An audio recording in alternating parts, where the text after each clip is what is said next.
السلام علیکم ورحمۃ اللہ وبرکاتہ۔ سورۃ بقرہ آیت نمبر 131۔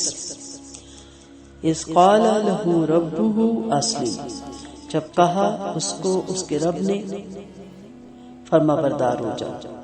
قال اسلمت، فرمایا میں فرما بردار ہو گیا لرب العالمین، رب العالمین کے لیے۔ اسلم کسی کی رضا کے سامنے اپنی مرضی کو ڈال دینا۔ سمپل سی بات ہے، اللہ تعالیٰ اپنے خلیل ابراہیم علیہ السلام سے کہتے ہیں اذ قال لہ ربہ اسلم قال اسلمت لرب العالمین۔ جب ان سے ان کے پروردگار نے فرمایا کہ اسلام لے آؤ، فرما بردار ہو جاؤ، تو انہوں نے عرض کیا کہ میں رب العالمین کے آگے سر اطاعت خم کرتا ہوں۔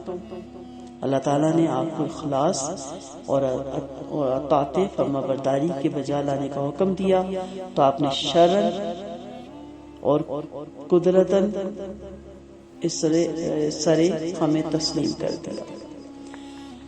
بظاہر یہ ایک چھوٹا سا جملہ ہے، لیکن آپ دیکھیے کہ نہ کہنے والے نے بتایا کہ کتنی فرما برداری، اور نہ سننے والے نے کہا کہ کتنی فرما برداری۔ نہ کہنے والے نے بتایا کہ اسلم متی ہو جا، کتنا، کیسے، کب، کس وقت، اور نہ سننے والے نے کہا کہ اللہ میاں کتنا، کیسے، کس وقت۔ یہ اسلام مطلوب ہے بندے سے۔ اس کی مثال ایسی ہے کہ جس سے آپ محبت کرتے ہیں، اگر اس کی کال آتی ہے اور وہ کہتے ہیں کہ آپ سے ایک کام ہے، کریں گے؟ تو آپ جواب میں کہتے ہیں پہلی بات ہے آپ کو کوئی کام تھا تو آپ ہمیں بلا لیتے، اور دوسری بات آپ یہ کیوں پوچھ رہے ہیں کہ کریں گے؟ آپ کے لیے جان بھی حاضر ہے۔ آپ یہ بھی نہیں پوچھنے کی زحمت کرتے کہ کام ایسا نہ ہو کہ جو میرے اختیار میں ہی نہ ہو، میں کر ہی نہ سکوں، مجھ پہ گرہ بار گزرے۔ لیکن محبت کا یہ تقاضا ہے، یعنی ادب پہلا کرینہ ہے محبت کے کرینے میں، کہ محبت سب سے پہلے تقاضا ہی فرما برداری کی کرتی ہے۔ لیکن جس سے آپ کا کوئی تھوڑی بہت سلام دعا ہو یا آپ کو کوئی خاص اس سے دلچسپی نہ ہو، اس کی کال آتی ہے تو وہ کہتا ہے کہ آپ سے ایک کام ہے، آپ کریں گے؟ آپ کہتے ہیں ہاں آپ کہیے، کرنے والا ہوا تو کر دیں گے، نہ کرنے والا ہوا تو پیش بھی معذرت۔ یہی رویہ نا، یہ کس لیے کیا جاتا ہے کہ آپ دیکھتے ہیں کہ کس حد تک آپ اس کے کام آنا چاہتے ہیں۔ اگر آپ سمجھتے ہیں کہ نہیں اس سے زیادہ نہیں، تو آپ انکار کر دیتے ہیں۔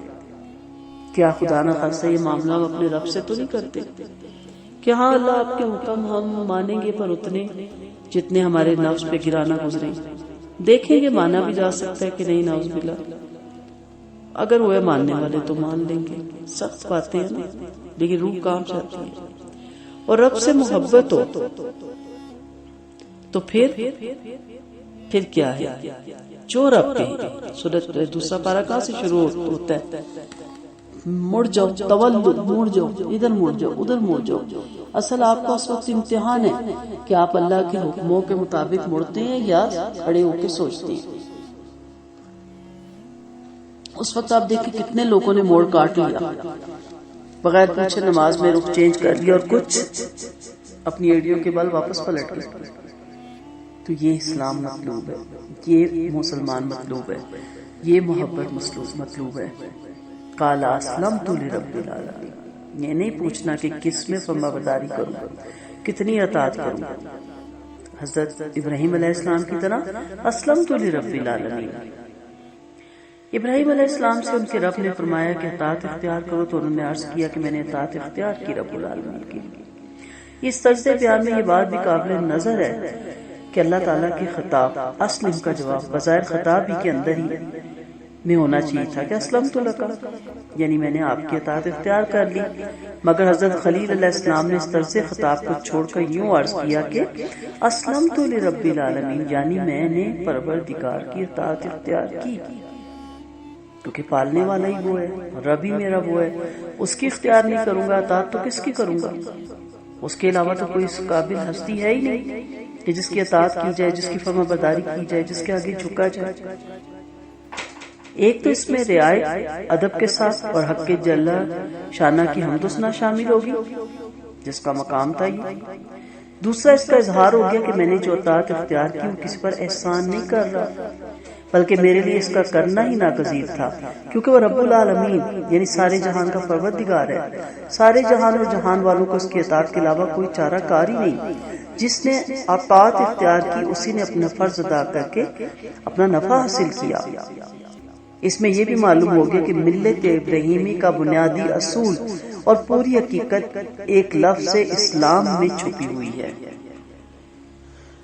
اصل اسلام، جس کے معنی ہے اطاعت حق، اور یہی خلاصہ ابراہیم علیہ السلام کے مذہب اور مسلک کا، اور یہی حاصل ہے ان امتحانات کا جس سے گزر کر اللہ تعالیٰ کا یہ خلیل اپنے مقام عالی تک پہنچا ہے۔ اور اسلام یعنی اطاعت حق کی وہ چیز ہے جس کے لیے سارا جہان بنایا گیا اور جس کے لیے انبیاء بھیجے گئے، آسمانی کتابیں نازل کی گئی۔ اس سے یہ بھی معلوم ہو گیا کہ اسلام ہی تمام انبیاء کا مشترک دین اور نقطہ عبادت ہے۔ حضرت آدم علیہ السلام سے لے کے خاتم الانبیاء تک ہر آنے والے رسول اور نبی نے اسی کی طرف دعوت دی اور اس پر اپنی اپنی امتوں کو چلایا۔ حقیقی اسلام یہ ہے کہ ہم اپنی اغراض اور خواہشات سے بالکل خالی ذہن ہو کر انسان کو اس کی تلاش ہو کہ حضرت حق جل شان کی رضا کس کام میں ہے اور اس کا فرمان میرے لیے کیا ہے۔ وہ ایک فرمانبردار غلام کی طرح ہر آواز پہ کان دھری کس طرف جانے کا کام کا حکم ہوتا ہے اور اس کام کو کس انداز سے کیا جائے جس سے وہ مقبول ہو اور میرا مالک راضی ہو۔ اسی کا نام عبادت اور بندگی ہے۔ اس جذبہ اطاعت اور محبت کا کمال انسان کی ترقی کا آخری مقام ہے۔ یہ دل پہ لکھ لیں یہ بات، جس کو مقام عبودیت مل گیا عبادت کا، یہی وہ مقام ہے جہاں پہنچ کر حضرت ابراہیم علیہ السلام خلیل اللہ کا خطاب پاتے ہیں اور سید المرسلین خاتم الانبیاء کو عبدانہ کا خطاب ملتا ہے۔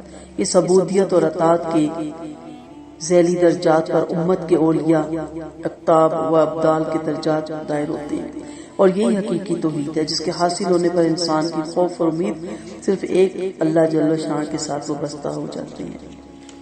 سمپل سی بات ہے، اللہ کا جو حکم ہے اسلم تو کہہ دیجیے، اس کے ہر حکم پہ کسی میں قیاس رائیاں، کسی میں دلیلیں، کسی میں اپنے نفس کو آگے مت رکھیے۔ ہر بات میں کہ اسلم تو، جو میرے رب نے کہا اسلم تو، کیونکہ اس کے جو کام ہوتے ہیں وہ اسلم تو ہی کے قابل ہوتے ہیں۔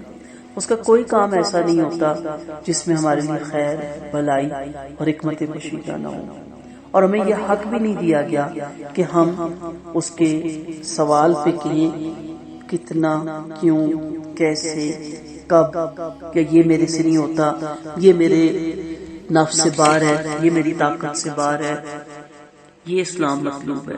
اللہ تعالی ہم سب کو ایسا مسلمان بنائے کہ اللہ کے ہر حکم پہ اسلم تو کہنے کا جذبہ دے، اللہ پہ ہمارا ایسا توکل اور بھروسہ پیدا ہو جائے کہ ہمیں پتہ ہو کہ رب العالمین صرف اللہ کی ذات ہے۔ وآخر دعوانا ان الحمد للہ رب العالمین۔ سبحانک اللہم و بحمدک، نشہد ان لا الہ الا انت، نستغفرک و نتوب الیک۔ السلام علیکم ورحمۃ اللہ وبرکاتہ۔